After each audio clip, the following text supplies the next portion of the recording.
submission game too. He is a legitimate threat if this thing hits the ground. He's got that scarf hold against Ikeda. He's got that Kimura against Punk Siri. He's really looked sharp. He did stumble against Minowa, and that's what cost him his spot in the rankings. But then he bounced right back into the top 5 with wins over Hirshigeru and Kawahara. His keys to victory in this matchup are gonna be, if this thing hits the mat, he needs to move. He has to scramble, because when he is moving, that's when he catches those submissions. If he does get held down, he needs to be in a position where he can strike. He said he knows this match is going to hit the ground. It's inevitable that Jared Brooks is going to be able to get him down in 15 minutes unless I can knock him out in the first round. If he is on the ground, he has to be able to strike. He has to be able to throw those elbows and hammer fists, Michael. It is the main event we have all been waiting for. After all the talk, both these men need to walk the walk. The Philippines versus the USA. Sanda versus wrestling. 2 centimeters taller is Lito Adiwang. Our global rule set, the bout will be judged as a 15-minute whole and not as 3 individual rounds. Knees to the head of a grounded opponent are legal. Here's Dom Lau. Ladies and gentlemen, this is the main event of the evening.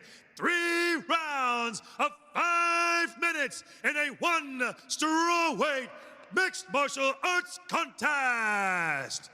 Introducing first, out of the blue corner, he stands at 160 centimeters tall, holding a mixed martial arts record of 16 wins and 2 losses. Training out of Mash Fight Team, representing the United States of America. Stepping into action is Jared the Monkey God Brooks.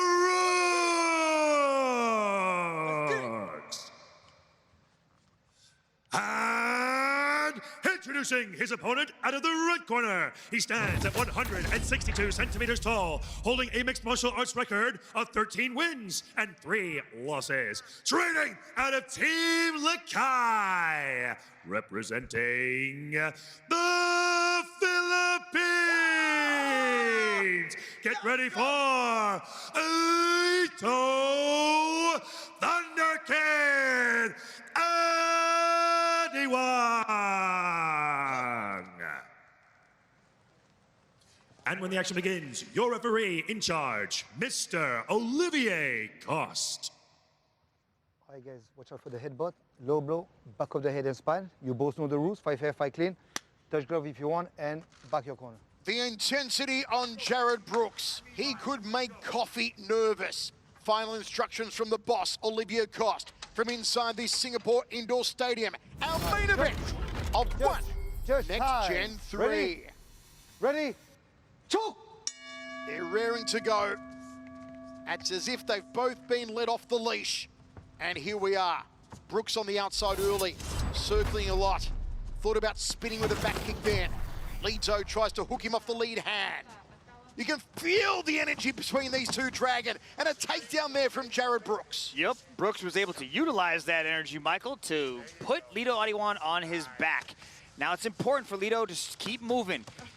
He's got an overhook on Jared's left arm. Let's see what he can do with it. He might be trying to transition into an omoplata, which is a shoulder lock, but Brooks, he says he's been working a lot with Brazilian Jiu-Jitsu athletes, really fine-tuning his submission game and submission defense to make sure none of these submissions that Adiwang's gonna threaten with are gonna become a problem. I like the overhook by Lito Adiwang. Big takedown. Beautifully done there from Jared Brooks, a second takedown from the American inside the first minute. Close guard here from Lito. Brooks is strong, easily picks up Lito Adiwang because of that overhook on the right side of Lito Adiwang. Let's see what Lito can do with this. He's got to create a little bit more movement, maybe abandon that overhook and create some movement up against that wall. Put his feet on the hips and start working away. This is not a good spot to be in against Jared Brooks. Jared Brooks has a very aggressive ground and pound game. He might be looking to punch his way past the guard and then look for a finish. Gets the arm out, drops an elbow to the orbital there. Does Jared Brooks another one. Forearms raking across the mandible now of Adiwang. You can hear Jared grunting behind these strikes. Good frame there. You can see how he's framing off the arm to keep control so he can deliver the elbows. That's a good way to deliver ground and pound without really breaking your posture. He's staying nice and tight, not allowing Lito to create a lot of movement. You can see Lito's trying to get a possible butterfly hook with his right leg, but Jared shut that down with his knee positioning. See, you can see what Lito's trying to do. He's trying to get his right leg underneath the leg of Jared to create possibly a sweep or at least some elevation on the hips, but Jared is wise to it, and he's keeping his knees exactly where he needs to be to eliminate that. A lot of experience on the grappling side coming from Jared Brooks right now.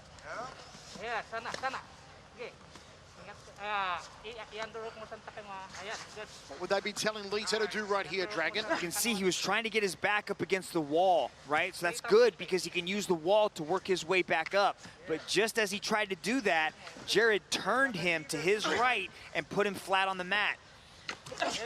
Jared just smothers people. So fast and precise with the elbows. Jared Brooks tries to curl in the right knuckles now. Switches to the left hand. And with every strike he throws, you hear that key eye from Jared Brooks. The corner applauding the elbows of Jared Brooks. Cracks another one to the side of the head. Just measuring Lito Adiwang. Brooks trying to open up a place in the top 5 and take Lito out of there. Lito appearing in the top 5 for the first time. Yeah, Jared Brooks is bringing a wrestling pedigree into one championship that not a lot of strawweights have seen. He's an Indiana State wrestling champion, so he is a high-level grappler, and this game is something that a lot of the strawweights are gonna have to deal with, getting taken down and then getting beat on from this position. Adiwang is very explosive. He's doing right. Good job by putting his feet on the hips to create that movement, but Jared was all over him.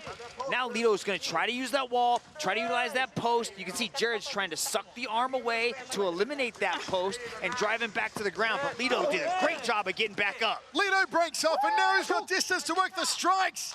And he barks at Jared and sends him back with a nice kick off the right leg. He's like, I did it.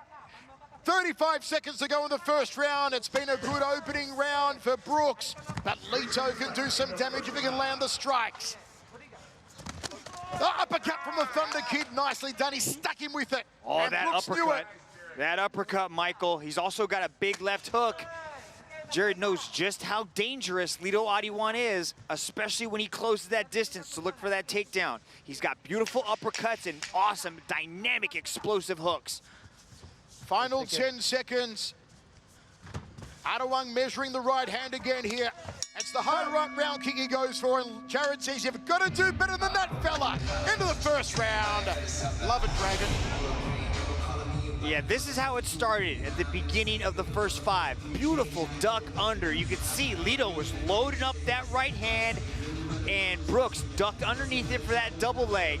Here's that another big takedown. That's a body slam takedown right there. Big movements, big explosiveness coming from the guy who was actually supposed to be the grappler. Then the other explosive guy is Lito Adiwang. So this is shaping up to be the tilt that we knew it was going to be, Michael. His hands are completely down. Hey, that lead hook, 2, the one to your shot, all good. Instructions in the corner of Brooks. They were using the end swell in the corner of Lito Adiwang.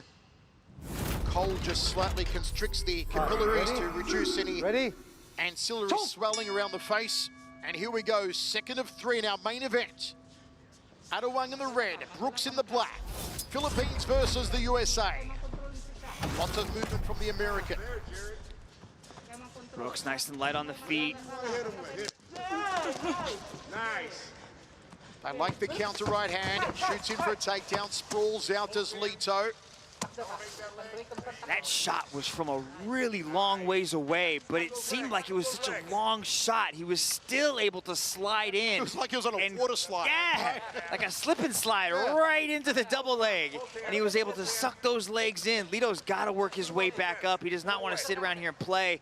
He had his back against the wall, but Brooks slid his hips away to keep him flat on the mat. This is what Adiwang said he wanted to do. He said he wanted to throw elbows and hammer fists if he was on the bottom. But the way that Brooks has him pressed up against the cage, it's hard for Adiwang to create the space and to really start delivering strikes that land with any sort of impact. You know, Mitch, we saw Alex Silva earlier on, and we'll talk about the BJJ prowess of Silva and how he works to tap you out. But it's got to be just so physically depleting to have a wrestler of this high caliber on top of you, grinding away like Brooks is doing on Lito Adiwang. Yeah, it's a completely different form of punishment. It's debilitating and it's also demoralizing. When you're trying everything that you've used in training to get up and it's worked, and it's just failing you in competition. And you can see how he's trying to create the little angles with his legs, like he's trying to put his legs into position, trying to get his feet on the hips, trying to create butterfly hooks. See, he was trying right there. Now he's got it. Jared's trying to step over that, right? Now this is where Adiwang could possibly create a little bit of movement. You tried to switch over, but Jared's just so good at controlling the hips. Right? The way that he's able to distribute weight and sort of just ride what Adiwang is doing, it's really hard to deal with. Can Lito possibly find a way back to his feet? Yes, he can. But he gets jumped on. Immediately, Brooks jumps on the neck as Adiwang works his way back up to the feet. Now he's just hanging there. That's got to take a toll on the neck of Lito Adiwang. Some knees now from Brooks. Leg kick from Lito. And he gets some distance. If he slips up, go right back to your level, team.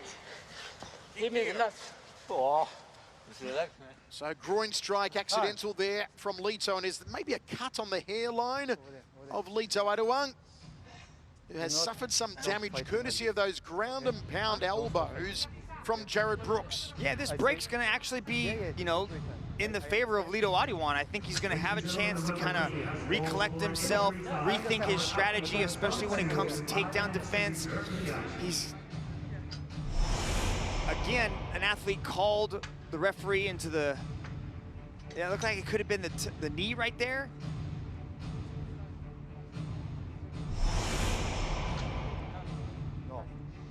So some recovery time here for Jared Brooks, who was allowed the duration of a round of up to 5 minutes for medical treatment and recovery. When you get hit in the groin, nerve signals get launched to the brain at a speed of around 265 miles an hour. Very catch, right? That's it. Go back over there. Here, let's go, same position. To give you an insight as to what same position. Brooks was experiencing. Same position, same position. Let's go. Right? Yes, yes, yes. So Let's go, let's Olivia go, let's will go. recommence them from the position they were in. Yes. Okay, you guys. Okay, time. You guys good? Yep. All right, let's go. And we're back over. Shoots down for a double. Nice level change there, thrown by Jared Brooks as he drops down, attacks the Oh, here, legs. boom, shakalaka. Nicely done from Jared again. Picks him up, puts him down, and immediately triangles the leg and works his way into mount. That's high-level grappling right there, Michael. Steps over, Adiwang's gonna try to do something, but gives up an arm triangle in the process. Catch. Now Brooks is gonna drive his shoulder basically into the neck and arm of Lito Adiwang. He taps out, it's good night, Irene. Jared Brooks starts his journey. Whoa, how about that? Jared Brooks.